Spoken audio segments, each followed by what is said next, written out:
Tenine düşen damlaları yağmur zannetme sakın. Belki de hasretine döktüğüm ıslak gözyaşlarımdır benim.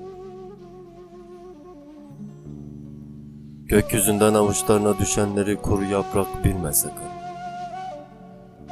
Belki de sevginle yeniden yeşerecek umutlarımdır benim. Saatlerin gece yarısı çok geciktiği vakitte, sessizliği bozan acı bir ses duyarsan korkma ne olur.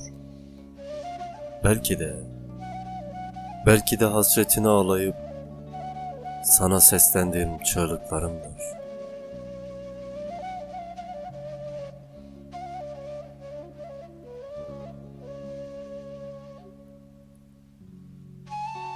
Rüzgara karışıp saçlarını dağıtabilsem, geceleri yıldızlara eşlik edip göz bebeklerine süzülebilsem, seninle bir ömür boyu mutlulukları hayal edebilsem, gelir misin sevilmek için seni seven bu kalbime?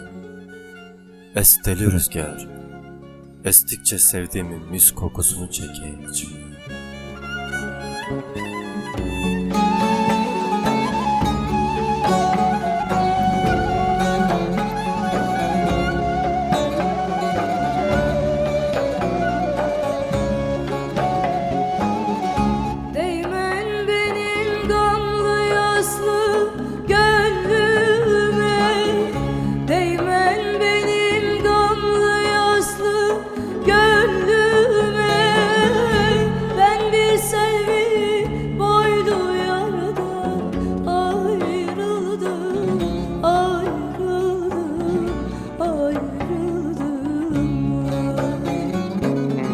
Ben bir selvi boylu yardan ayrıldım, ayrıldım, ayrıldım. Evvel baban idi dostum bağında, evvel baban idi dostum bağında. Talan vurdu hayvan ardan, ayrıldım, ayrıldım, ayrıldım. Talan vurdu hayvan ardan, ayrıldım, ayrıldım, ayrıldım.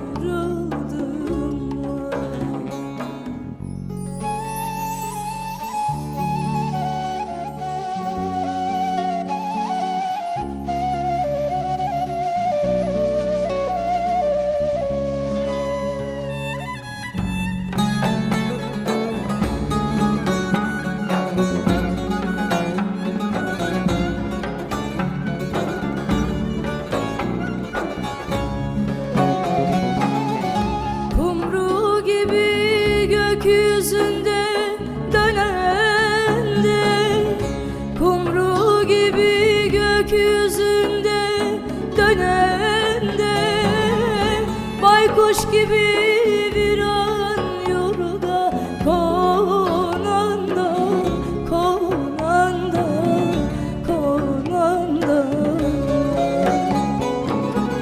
Baykuş gibi bir an yolda konan da, konan da, konan da.